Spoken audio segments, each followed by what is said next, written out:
He noticed a strange lump on the alien girl's back. When it burst, he couldn't believe. Alaric Mercer wiped sweat from his brow as he finished setting the broken arm of a burly miner. The clinic's air conditioning struggled against the planet's relentless heat, making the small examination room feel like a sauna. "Keep it in the cast for 6 weeks, Geordie. And for fuck's sake, stop arm wrestling the power loaders," Alaric said, scribbling a prescription for pain meds. "Doc, you know those loader jockeys need to be taken down a peg?" Geordie replied with a lopsided grin, flexing his good arm. "Next time, I'll use the left one." Alaric shook his head. "There's always one in every outpost. Get out of here, you animal." As the miner lumbered out, Alaric leaned against the counter and surveyed his domain, a converted prefab module on the dusty outskirts of New Prosperity, a mining colony that had yet to live up to its name.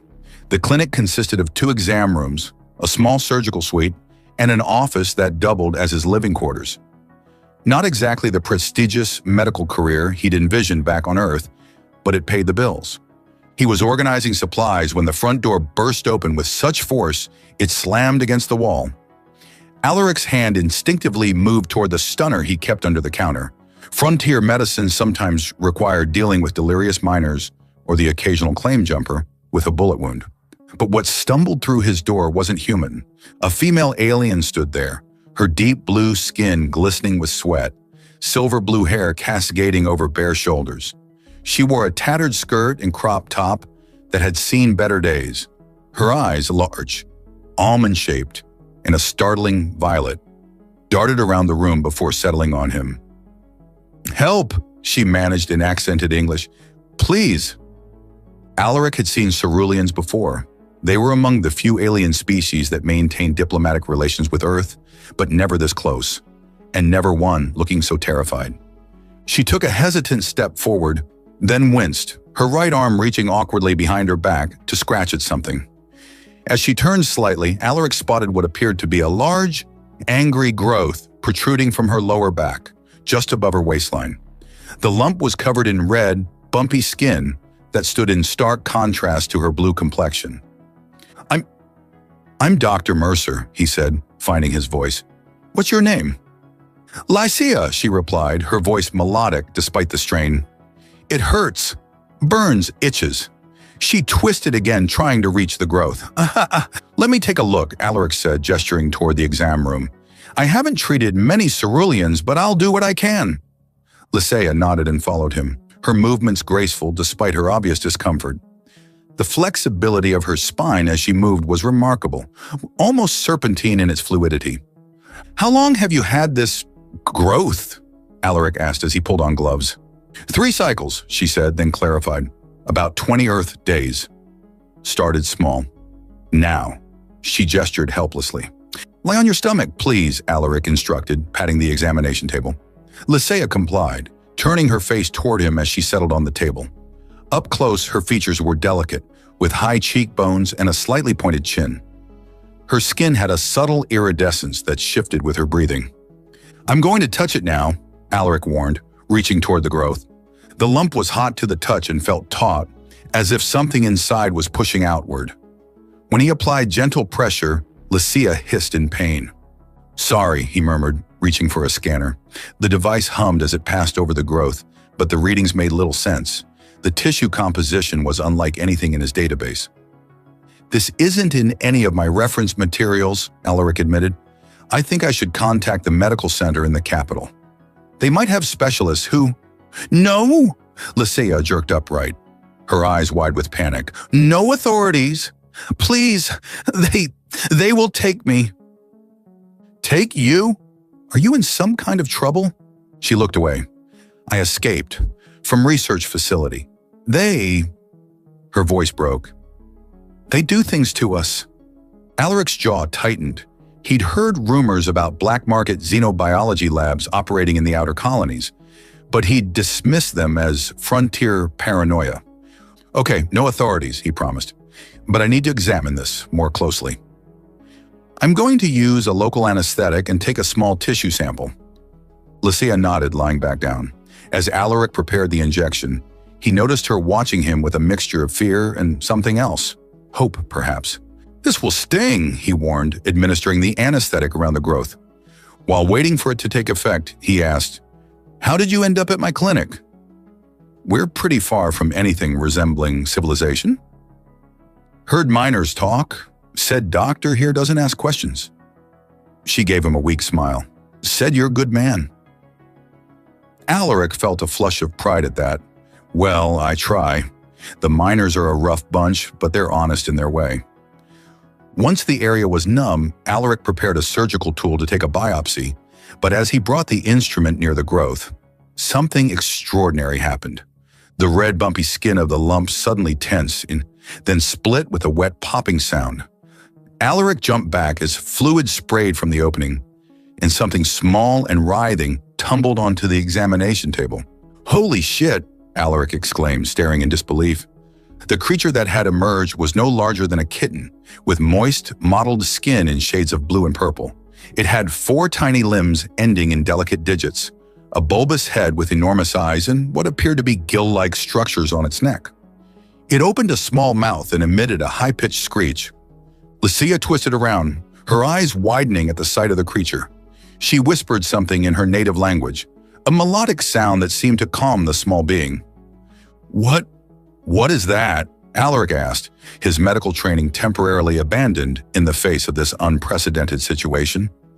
Lucia reached out with trembling fingers to touch the small creature, which immediately quieted and curled toward her hand.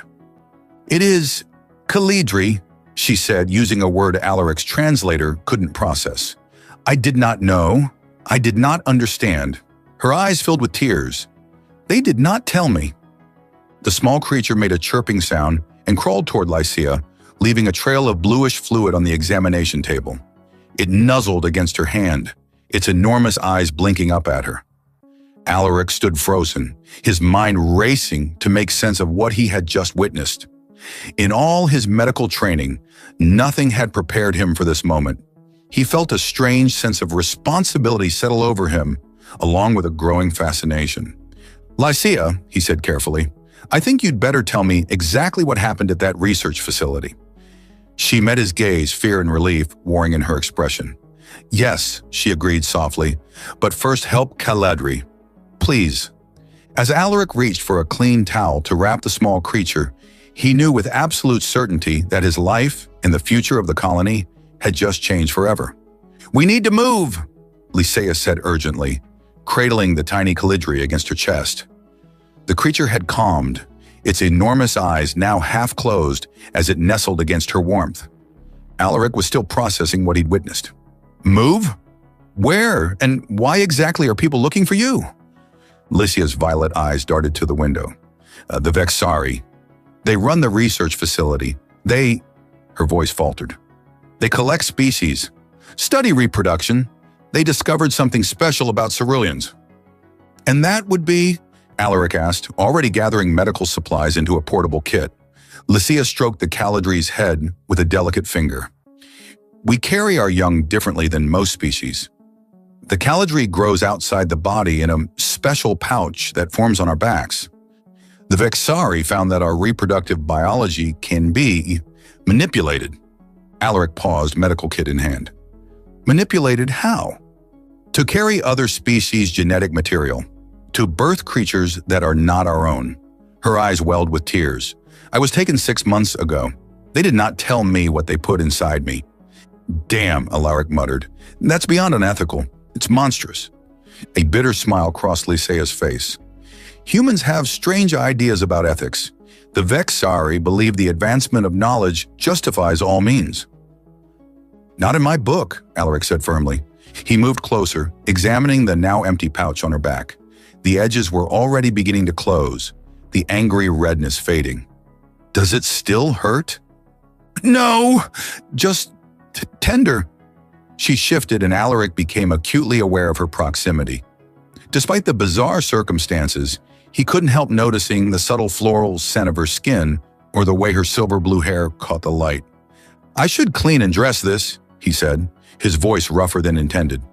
As he gently applied antiseptic to the area, Lycia watched him over her shoulder. "Your hands are warm," she observed. "Cerulean males run cooler than females. It is pleasant." Alaric felt heat rise to his face. "Just doing my job," he said, though he knew his lingering touch was anything but professional. The Calidri chirped, breaking the moment. The creature was studying Alaric with undisguised curiosity, its tiny head tilted to one side. "It likes you," Lycia said with a soft smile. "Calidri can sense intentions. They know who is safe." "Smart little thing," Alaric replied, cautiously extending a finger toward it. The Calidri reached out and wrapped tiny digits around his fingertip, its touch surprisingly warm and strong. A connection formed in that moment, not just with the creature, but between Alaric and Lycia. Something unspoken passed between them, an understanding that transcended their different species. "You said we need to move," Alaric said, reluctantly pulling his attention back to their predicament. "How close are these Vexari?" "Very. They have tracking technology. They will have detected the Calidri's birth." She looked around the small clinic. "This place is not safe now." Alaric nodded, making a quick decision. "I have a rover. We can head into the mining tunnels. There's an abandoned section where the ore played out. The mineral deposits interfere with most scanning technology." "You would risk yourself for us?" Lycia asked, a genuine surprise in her voice. "What kind of doctor would I be if I didn't?" Alaric replied with a half smile. "Besides, I've been looking for an excuse to get away from setting miners' broken bones." As Alaric gathered essential supplies, Lycia fashioned a sling for the Calidri from a soft piece of medical fabric. The creature nestled against her chest, occasionally peeking out with those enormous, intelligent eyes. "You'll need warmer clothes," Alaric said, handing her one of his jackets. "The tunnels get cold." Their fingers brushed during the exchange, sending an unexpected jolt through Alaric. Lycia's skin was silky smooth, with a subtle electrical quality that left his fingertips tingling. She slipped on the jacket, which hung large on her slender frame. "Thank you," she said, then hesitated before adding, "On my world, giving clothing is an intimate gesture." "Oh," Alaric said, suddenly flustered. "I didn't mean to." "I did not say it was unwelcome," Lycia interrupted, a hint of mischief in her eyes. Before Alaric could respond, the clinic's proximity alarm beeped softly. Someone was approaching. He moved quickly to the window and peered through the blinds. A sleek, dark vehicle, unlike any colonial transport, was gliding toward the clinic, kicking up dust in its wake. "Vexari," Lycia whispered, her body tensing. "Back door now," Alaric commanded, grabbing his medical kit and a stunner from under the counter. As they slipped out the rear of the clinic toward his rover, Alaric felt a surge of protectiveness. In the span of an hour, his orderly life had been completely upended, yet he couldn't remember the last time he'd felt so alive. Lycia moved with fluid grace despite her obvious fear, the Calidri secure against her chest. When they reached the rover, Alaric helped her inside, his hand lingering on her waist longer than necessary. "I don't even know what I'm getting into," he admitted as he started the engine. Lycia's eyes met his, filled with a mixture of gratitude and something deeper. "Neither do I," she replied softly, "but I am glad I am not facing it alone." As the rover pulled away from the clinic, heading toward the distant mining tunnels, Alaric knew he'd crossed a line from which there was no return. Whatever happened next, their fates were now intertwined, human, cerulean, and the mysterious Calidri that had brought them together.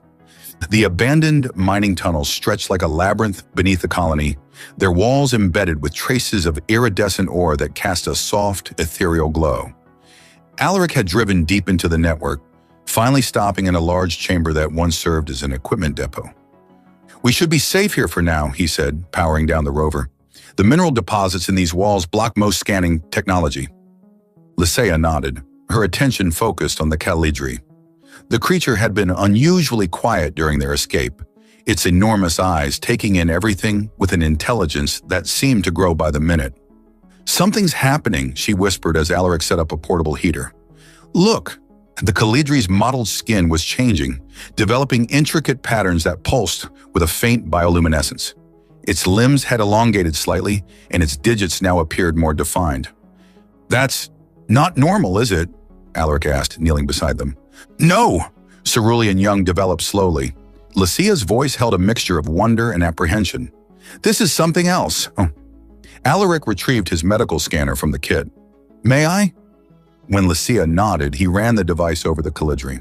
The readings made him frown. Its cellular structure is in flux. It's almost like it's adapting. The Calidri chirped, reaching toward the scanner with curious fingers. When it touched the device, the screen flickered, data scrolling rapidly before the scanner shut down completely. "What the hell?" Alaric muttered, examining the now dead device. "It absorbed the energy," Lucia said, amazement in her voice. "Alaric, I think I know why the Vexari want it back so badly. They weren't just experimenting with cross-species reproduction.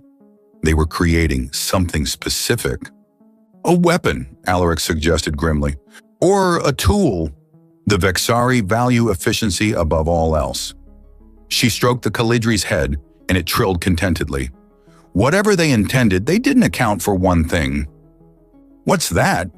"That it would have a soul." Her violet eyes met his. "That I would care for it." The intensity of her gaze sent a wave of heat through Alaric. In the soft glow of the tunnel, her blue skin seemed to shimmer with its own inner light, and the curve of her neck, where it met her shoulder, suddenly seemed like the most fascinating thing he'd ever seen. He cleared his throat. "We should rest. It's been a hell of a day." Alaric set up a makeshift camp with supplies from the rover. As he worked, he was acutely aware of Lysaea watching him, her eyes following his movements with undisguised interest. "Your species is fascinating," she said as he unrolled sleeping mats. "So physically strong, yet you move with such precision." "That's just doctor training," Alaric replied with a self-conscious laugh. "You should see me dance. It's not pretty." "I would like that," she said simply. The directness of her statement caught him off guard. "To see me dance?" "To see you do anything." A smile played at the corners of her mouth. "Ceruleans value honesty. I find you attractive, Alaric. Is that uncomfortable for you?" He nearly dropped the water container he was holding. No. Not uncomfortable. Just unexpected." "Why?" "Your pupils dilate when you look at me. Your pulse increases. I can see it in your neck." She tilted her head. "Are humans not taught to recognize such signs?" "We recognize them," Alaric said, his mouth suddenly dry. "We're just not usually so forthright about it." "That seems inefficient," Lisi observed. Alaric couldn't help but laugh. "Yeah, I guess it is." The Calidri chirped from its makeshift bed of soft medical cloths, drawing their attention. To Alaric's astonishment, the creature was now nearly twice the size it had been when born, its limbs proportionally longer and more defined. "That's impossible," he murmured, approaching it cautiously. The Calidri looked up at him with those enormous, intelligent eyes, then deliberately reached out and touched his hand. Immediately, Alaric felt a strange, tingling sensation, followed by a series of rapid impressions: hunger, curiosity, safety, affection. He jerked his hand back in shock. "Did you feel that?" "Feel what?" Lysaea asked, moving to his side. "It communicated, not with words, but with feelings, images." He looked at her in wonder. "It's telepathic." Lysaea reached out, allowing the Calidri to touch her. Her eyes widened. "Yes." "I feel it too. It's learning from us." The Calidri chirped again, then closed its eyes, apparently exhausted by the effort. Within moments, it was asleep, its chest rising and falling in a steady rhythm. "A telepathic, rapidly evolving hybrid creature," Alaric said softly. "No wonder the Vexari are desperate to get it back." They sat in silence for a while, watching the sleeping Calidri. The air between them seemed charged with unspoken thoughts and growing tension. Finally, Lysaea spoke. "On my world, in times of danger, comfort is sought and freely given between compatible beings." Her voice was soft, almost musical in the quiet of the tunnel. "It affirms life when death threatens." Alaric met her gaze, understanding her meaning perfectly. "On Earth, we have similar traditions." She moved closer, the heat of her body radiating against his side. "Are we compatible, Alaric?" Instead of answering with words, he reached up to touch her face, tracing the delicate contours of her cheekbone. Her skin was warm and silky beneath his fingers, that subtle electrical quality sending pleasant tingles up his arm. "I think we are," he murmured, leaning in. Their first kiss was tentative, an exploration of unfamiliar territory. Her lips were softer than he expected, with a sweet taste that reminded him of wild honey. When they parted, her violet eyes were luminous in the dim light. "Your heart beats so fast," she whispered, placing her hand against his chest, like a colibri's wings. What followed was a discovery of differences and surprising similarities, a dance of two beings from different worlds, finding connection in the most primal of ways. In the soft glow of the tunnel, with danger temporarily held at bay, they found solace in each other's arms. Their shared passion, both an affirmation of life and the beginning of something neither had expected to find. Later, as Lycia slept curled against him, Alaric watched the colibri, which had awakened and was observing them with those unnervingly intelligent eyes. It had grown again, its form now more defined, less infant-like. "What are you?" Alaric whispered. The colibri tilted its head, and Alaric felt a gentle touch against his mind. Not words, but a clear impression. Friend. Alaric woke to the sound of distant rumbling. Beside him, Lycia was already alert, her body tense as she cradled the colibri, which had grown to the size of a small dog overnight. "They found us," she whispered, her violet eyes wide with fear. "That's impossible," Alaric said, scrambling to his feet. "These tunnels block scanning technology. The Vexari have other methods." She stroked the calibri's head. "They may be tracking its energy signature." The creature chirped softly, its bioluminescent patterns pulsing more rapidly. It sent a clear emotional impression to both of them. "Danger. Coming. Hide." "We need to move deeper," Alaric said, hastily gathering their supplies.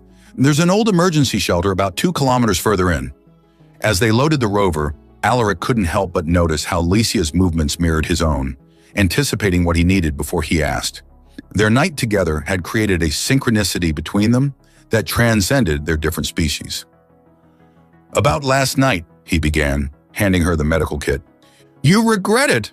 Her voice was carefully neutral, but he caught the flicker of hurt in her eyes. "God, no," he said quickly, taking her hand. "Just the opposite. I wanted to say it was extraordinary." Her skin flushed a deeper blue. "For me as well. Human passion is intense." "Is that good or bad?" he asked with a half smile. "Very good," she replied, her fingers intertwining with his. "On my world, physical connection is appreciated but rarely discussed. Humans seem to find joy in naming their pleasures." "We're a vocal bunch," Alaric admitted, feeling a rush of warmth at the memory of her whispered encouragements in his ear. The colibri chirped impatiently, breaking their moment. Its patterns were pulsing rapidly now, and it kept looking toward the tunnel entrance. "Right," Alaric said, refocusing. "Time to go." They had barely driven a kilometer when the tunnel behind them lit up with harsh white light. The sound of vehicles echoed off the stone walls. "Faster," Lycia urged, clutching the colibri tightly. Alaric pushed the rover to its limits, navigating the rough tunnel floor at dangerous speeds. They rounded a corner and he slammed on the brakes, narrowly avoiding a collision with a figure standing directly in their path. It was a Vexari, tall and thin, with pale gray skin and large, compound eyes that reflected the rover's headlights. Unlike the militaristic pursuers behind them, this one wore simple civilian clothing and held no weapons. "Don't shoot!" the Vexari called out in accented English, raising its four-fingered hands. "I'm here to help." "Like hell you are," Alaric growled, reaching for his stunner. "Please," the alien insisted. "My name is Naren. I was chief geneticist on Project Nexus before I escaped. I know what the colibri is and why it must not fall back into Vexari hands." The colibri chirped and sent a surprising emotional impression. "Truth, listen." Lycia and Alaric exchanged glances. "We have maybe 2 minutes before they catch up," Alaric said. "Let him in," Sia decided, her eyes on the colibri. "It trusts him." Naren climbed into the back of the rover, his lanky frame folding awkwardly into the small space. "There's a side tunnel 50 meters ahead that doesn't appear on colony maps. It leads to an old research outpost. We can talk safely there." Alaric hesitated, then gunned the engine. "If this is a trap..." "It isn't," Naren assured him. "I've been hiding from my own people for weeks." They found the hidden passage, little more than a crack in the wall that widened him into a tunnel. Alaric maneuvered the rover through just as the lights of their pursuers appeared around the bend. Once through, Naren directed them to push a boulder across the entrance, concealing it completely. The abandoned outpost was small but intact, with functioning power systems and basic amenities. As Alaric secured the perimeter, Lycia settled the Calidri on a workbench, where it immediately began exploring, touching equipment with curious fingers. "Remarkable," Naren murmured, observing the creature. "It's developing even faster than projected." "What exactly is it?" Alaric demanded, returning to stand protectively beside Lycia. Naren's compound eyes shifted, the Vexari equivalent of a sigh. "It's a bioengineered symbiote, designed to interface with technology and organic matter simultaneously. The project's goal was to create the ultimate infiltration tool, a being that could hack any system, absorb and process any energy source, and communicate telepathically with its handler." "And you put it inside Lycia without her consent," Alaric said, his voice hard. "Not I," Naren corrected. "I objected to the use of unwilling surrogates. That's why I was removed from the project, and why I escaped when I learned what they planned to do with the finished product." "Which is?" Lycia asked, her hand resting protectively on the Calidri, which had grown even larger in the past hour, its form now more humanoid. "The Vexari High Command intends to use it as a weapon against human colonies," Naren said bluntly. "The Calidri was specifically designed to interface with human technology to shut down defense systems and infrastructure before an invasion." "Why target humans specifically?" Alaric asked. "Because your species represents the greatest threat to Vexari expansion," Naren explained. "Humans adapt quickly, form alliances easily, and fight with unpredictable tactics. Other species can be calculated, controlled, but humans—" He made a gesture that might have been respect. "Humans are chaos factors." The Calidri chirped loudly, drawing their attention. It had grown again, now standing nearly 3 feet tall. Its features had become more defined, almost a blend of cerulean and Vexari characteristics, but with something uniquely its own. It reached out, touching each of them in turn. A flood of images and emotions washed through Alaric's mind. Understanding. Choice. "Protect. It's becoming self-aware," Naren said, wonder in his voice.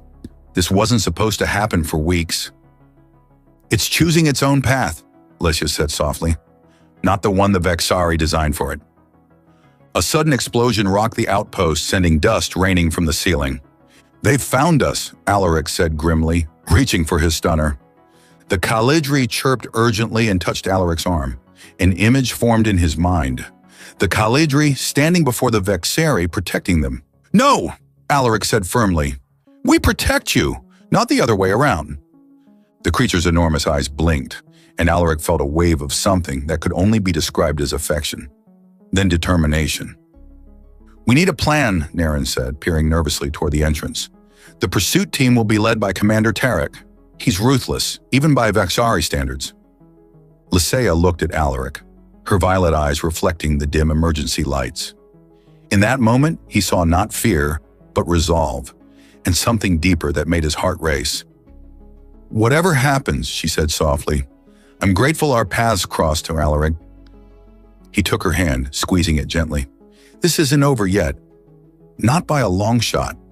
The Calidri chirped in agreement, its bioluminescent patterns glowing brighter as another explosion shook the outpost. Another explosion rocked the outpost, closer this time. Dust rained from the ceiling as Alaric frantically searched the communications equipment. "There's an emergency transmitter here," he said, fingers flying over the ancient console. "If I can boost the signal through the mineral layers—" "Who are you contacting?" Naren asked nervously. "Friends," Alaric replied, not looking up. "The miners I treat aren't just patients. They're good people who look out for their own." The Calidri approached the console, now standing nearly 4 feet tall with a slender, humanoid form. Its skin continued to pulse with bioluminescent patterns that seemed to match the rhythm of the equipment's lights. Without hesitation, it placed a hand on the transmitter. The console surged to life, power readings spiking off the charts. "It's amplifying the signal," Naren said in amazement. Alaric quickly composed a message. "Geordie, emergency in abandoned section 12. Vexari hostiles. Need backup. Trust me, A." The Calidri chirped, its enormous eyes blinking rapidly as the message transmitted with far more power than the old equipment should have been capable of generating. "Will your friends come?" Lycia asked, her violet eyes filled with hope. "If they got the message, yes," Alaric said, "but it'll take time for them to mobilize. We need to hold out." The Calidri suddenly stiffened, its patterns flashing urgently. It touched each of them in quick succession, transmitting a clear warning. "Many coming. Close." "They've breached the outer chamber," Naren translated unnecessarily, his compound eyes shifting nervously. The Calidri chirped again, more insistently, and moved toward the entrance. "What's it doing?" Alaric asked. Lycia's face showed understanding and dismay. "It wants to protect us, to buy us time." "No," Alaric said firmly, moving to block the creature's path. "We stick together." The Calidri placed a gentle hand on Alaric's chest, and he felt a wave of determination and affection. Then a series of images flowed into his mind, the Calidri confronting the Vexari, using its abilities to confuse and delay them, while the others escaped through a maintenance shaft at the back of the outpost. "It's made its choice," Lycia said softly, her hand finding Alaric's. "Just as I made mine when I ran from the facility." Alaric wanted to argue, but the sound of approaching footsteps silenced him. The Calidri's plan was their only hope. "There's a maintenance access behind that panel," Naren said, pointing to the far wall. "It leads to an emergency exit that surfaces near the colony's eastern perimeter." Alaric looked at the Calidri, which now stood tall and resolute. "We'll come back for you," he promised. The creature chirped softly and sent a final impression. Family. Protected with a heavy heart, Alaric helped Naren pry open the maintenance panel. As Lycia crawled through, first he caught a final glimpse of the Calidri standing before the entrance, its bioluminescent patterns glowing brighter than ever. The maintenance shaft was narrow and dark, forcing them to crawl on hands and knees through decades of dust and debris. Alaric led the way, with Lycia behind him and Naren bringing up the rear. They had barely made it 50 meters when they heard shouting and the distinctive sound of Vexari energy weapons discharging. "It's facing them alone," Lycia whispered, her voice breaking. "Keep moving," Alaric urged, though his own chest felt tight with worry. Its sacrifice won't be in vain. They emerged from the emergency exit into the harsh daylight of the colony's outskirts. The eastern perimeter was largely undeveloped, with only a few storage facilities and power substations dotting the dusty landscape. "Now what?" Naren asked, his gray skin looking particularly pallid in the sunlight. Before Alaric could answer, the ground rumbled beneath their feet. In the distance, a convoy of mining vehicles approached, kicking up clouds of dust. "The cavalry," Alaric said with a grin of relief. The lead vehicle, a massive ore hauler, skidded to a stop nearby. Geordie leaned out of the cab, his broken arm still in its cast, a mining laser rifle balanced awkwardly in his good hand. "Doc, what the hell kind of trouble are you in now?" he called out. "The kind that threatens the whole colony," Alaric replied, helping Lycia climb aboard. "I'll explain on the way." As the convoy rumbled toward the colony center, Alaric quickly briefed the miners on the situation. To his surprise, they took the news of alien infiltrators and bioengineered weapons in stride. "Wouldn't be the first time some off-world bastards thought they could push us around," Geordie said, nodding sagely. "Remember those Arcturian claim jumpers last year?" "This is a bit more serious than claim jumping," Alaric pointed out. "Same principle," another miner named Mac countered. "Someone thinks they can take what's ours. We show them otherwise." Lycia watched this exchange with growing amazement.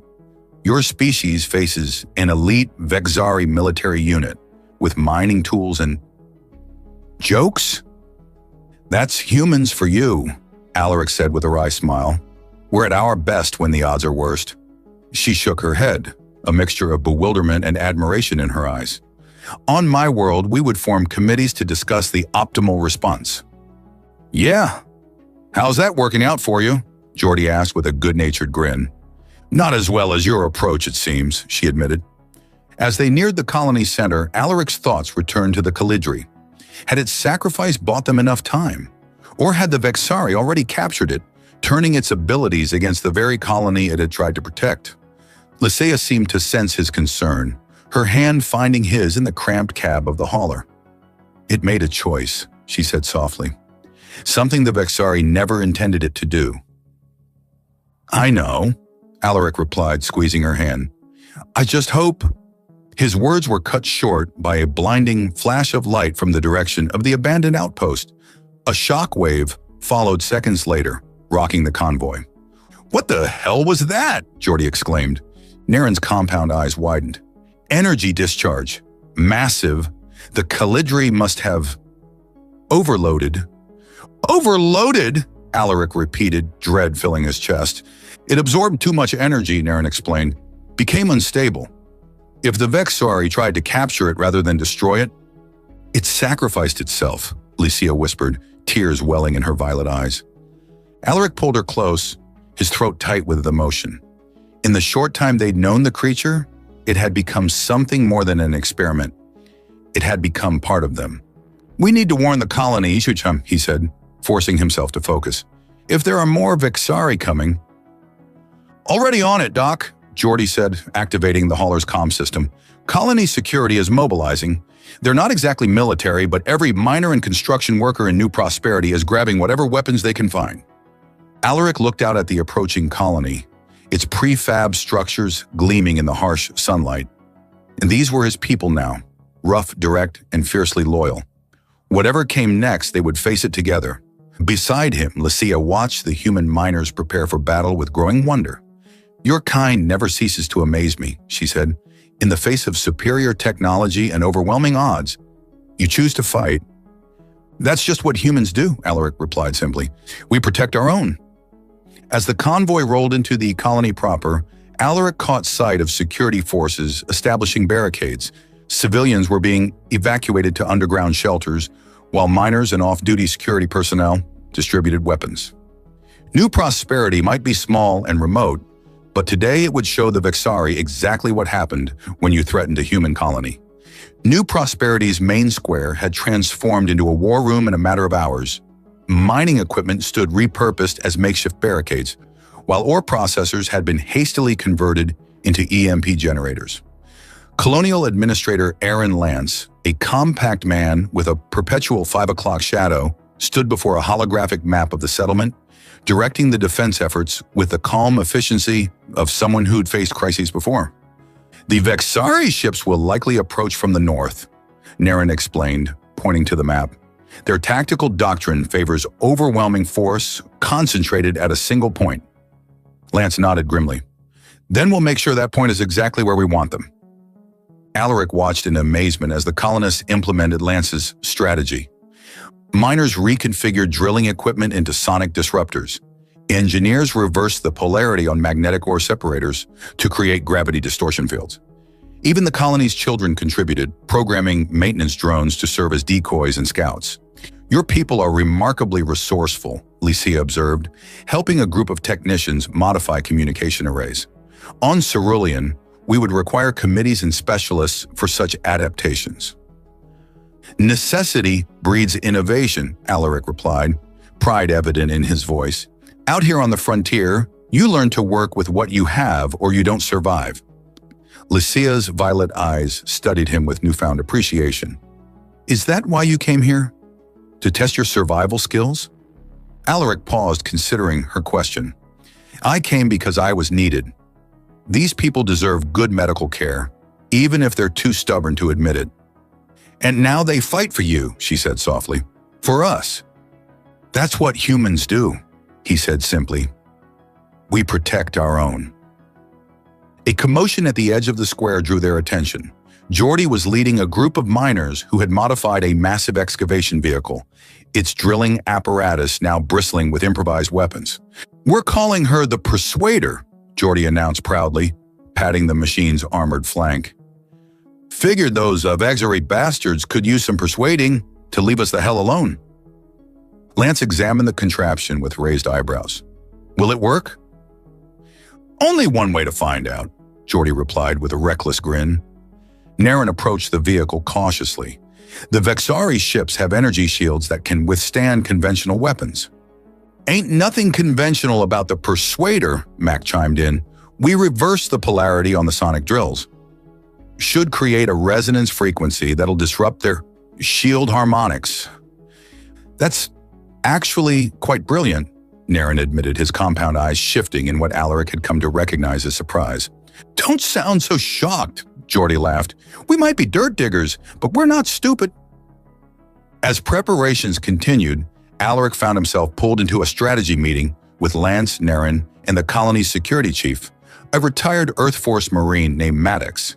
They gathered in the administrative building, reviewing sensor data and defensive positions. The Vexari will be here within 2 hours, Naren reported, a full tactical squadron based on their energy signatures. We've evacuated all non-essential personnel to the emergency shelters, Maddox said, his weathered face grim. But our security force is just 30 officers with basic weapons. We're not equipped for this kind of fight? What about negotiation, Alaric suggested? If we could establish communication. Commander Tarek doesn't negotiate, Naren interrupted. He considers it a sign of weakness. Then we make him reconsider, Lance said firmly. Humans have a long history of making technically superior forces regret their assumptions. As the meeting concluded, Alaric found Lucia waiting outside, her expression troubled. What's wrong? He asked, leading her to a quiet corner. This conflict is my fault, she said, her voice tight with emotion. If you hadn't escaped, the Vexari would still be developing their weapon, Alaric countered, and we wouldn't have had any warning before they attacked. But the Calidri made its choice, he finished gently, just as you did. Just as I did when I decided to help you. She looked up at him, vulnerability and strength mingling in her gaze. Among my people, to bring danger to one's community is the greatest shame. Among humans, standing together against danger is our greatest strength, Alaric replied, taking her hands in his. You're not alone in this, Lucia. Something shifted in her expression, a realization perhaps, or a decision. She leaned forward, pressing her forehead against his in a gesture that felt deeply intimate. There is another option, she said quietly, a cerulean diplomatic tradition for situations of extreme conflict. We call it the Unity Accord. What does it involve? A formal alliance between our peoples, represented by a bonding of individuals. Her skin flushed a deeper blue. It would give the cerulean government legitimate cause to intervene on behalf of this colony. Alaric's pulse quickened. A bonding? You mean like a union, she confirmed. What humans might call a marriage, though with diplomatic significance. Between us? He asked, though he already knew the answer. It would need to be formalized before witnesses from both species, she explained. Naren could represent the neutral party required by tradition. Alaric studied her face, searching for any sign of reluctance or calculation. He found only sincerity, and something deeper that made his heart race. Would this just be a diplomatic arrangement? He asked carefully. A smile played at the corners of her mouth. The diplomatic benefits would be real, but my reasons for suggesting it are not entirely diplomatic. The admission sent warmth spreading through his chest. Before he could respond, alarms blared throughout the colony. Lance's voice came over the public address system. Vexari ships entering orbit. All personnel to defensive positions. This is not a drill. Lucia's eyes held Alaric's, filled with determination and something that looked remarkably like hope. We'll continue this discussion later, he promised, squeezing her hands. Yes, she agreed. After we survive this. As they hurried to their assigned positions, Alaric found himself filled with a strange, fierce joy. The colony faced its greatest threat, yet he had never felt more alive, or more certain of his place in the universe. Outside, the sky darkened as Vexari ships descended through the atmosphere. The colonists stood ready, their improvised weapons humming with power. Humans of all backgrounds united in defense of their home, their ingenuity and determination a force more powerful than any technology. Beside him, Lycia watched with growing wonder as the colonists prepared to face overwhelming odds without hesitation or fear. Your species truly is remarkable, she murmured. We're stubborn that way, Alaric replied with a grin. Now let's show these Vexari exactly what humans are made of. The Vexari ships descended through New Prosperity's atmosphere like predatory birds, their sleek hulls gleaming in the colony's harsh sunlight. 3 attack vessels and 1 larger command ship formed a perfect diamond formation, textbook Vexari military precision. "They're deploying ground forces," Maddox announced, monitoring the tactical display. "Standard pattern, just like Naren predicted." Alaric watched from the makeshift command center as the colonists moved into position. Geordi and his crew had the Persuader hidden behind a storage facility, ready to ambush the Vexari troops. Other miners manned the repurposed drilling equipment, now converted into sonic disruptors that hummed with barely contained energy. "Incoming transmission," Lance reported. "It's Commander Tarak." The holographic display flickered, revealing a tall Vexari with distinctive red markings on his gray skin, a sign of high military rank. His compound eyes shifted rapidly, taking in the assembled humans. "Colonists of New Prosperity," Tarak's voice was cold and precise. "You are harboring fugitives and Vexari property. Surrender them immediately and we may spare your settlement." Lance stepped forward. "This is Administrator Aaron Lance. We have no knowledge of any Vexari property. This is a sovereign human colony under Earth Alliance protection." "Do not play games," Tarak snapped. "Our sensors detected the birth signature of Project Nexus. We know it is there, along with the Cerulean surrogate and the traitor Naren." Lysaea moved to Alaric's side, her fingers intertwining with his. "It's time," she whispered. He nodded, understanding her meaning perfectly. As they had discussed during the frantic preparations, their unity accord might be the colony's best chance. "Commander Tarak," Alaric called out, stepping into view of the holographic transmitter. "I am Dr. Alaric Mercer. The being you call the Project Nexus sacrificed itself to protect us. It's gone." Tarak's compound eyes narrowed. "Impossible. Its energy signature overloaded when your troops attempted to capture it," Alaric interrupted. "But that's not why you should leave immediately." "You dare to threaten the Vexari Imperium?" Tarak's voice dripped with disdain. "Not a threat. A notification." Alaric gestured to Lysaea. "This is Lysaea Telsar, daughter of High Counselor Telsar of the Cerulean Diplomatic Corps. She and I are about to formalize a unity accord under Cerulean law." For the first time, Tarak seemed unsettled. "A diplomatic bonding? You lie." "Verify my genetic signature," Lysaea challenged, her voice steady despite the tension. "The Cerulean government takes such bonds very seriously. An attack on New Prosperity would constitute an act of war against both humanity and Cerulean." Naren stepped forward. "She speaks truth, Commander. I will serve as a neutral witness to their bond." Tarak's image flickered as he consulted with someone off-screen. When he returned his attention to them, his compound eyes shifted rapidly, a sign of agitation. "This changes nothing. The Cerulean fleet is days away. We will have what we came for long before they arrive." The transmission cut off abruptly. "Well, that went about as expected," Lance sighed. "Battle stations, everyone. They'll attack within minutes." Alaric turned to Lysaea. "We need to complete the unity accord now." She nodded, her violet eyes reflecting both determination and tenderness. "It requires only our consent and a witness. The formal ceremony can come later, if we survive." "When we survive," Alaric corrected with a confidence he didn't entirely feel. They stood before Naren, hands joined, as the Vexari scientist recited the ancient words of the Cerulean bonding ritual. Around them, colonists prepared for battle, the incongruity of a wedding amid war preparations striking Alaric as perfectly human somehow. "By the laws of Cerulean and the customs of your people," Naren concluded, "you are now joined in unity. May your bond bring strength to both your worlds." Lysaea leaned forward, pressing her forehead against Alaric's in the traditional Cerulean gesture of unity. "No matter what happens next," she whispered, "I choose this. I choose you." The moment was interrupted by the colony's alarm system blaring to life. Outside, the Vexari ground forces had begun their advance, sleek, armored soldiers moving with mechanical precision toward the colony's perimeter. "Show time!" Geordi called out, powering up the Persuader.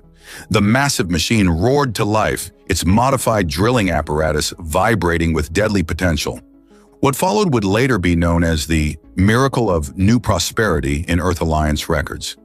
As Vexari troops breached the outer perimeter, they encountered not the disorganized resistance they expected, but a carefully orchestrated defense that played to human strengths. Mining drones, reprogrammed by colony engineers, swarmed the Vexari formations, disrupting their communications. Sonic disruptors, calibrated to the exact frequency of Vexari armor, caused excruciating pain without harming humans. The Persuader burst from its hiding place, its reverse polarity drills creating a resonance field that shattered Vexari energy shields like glass.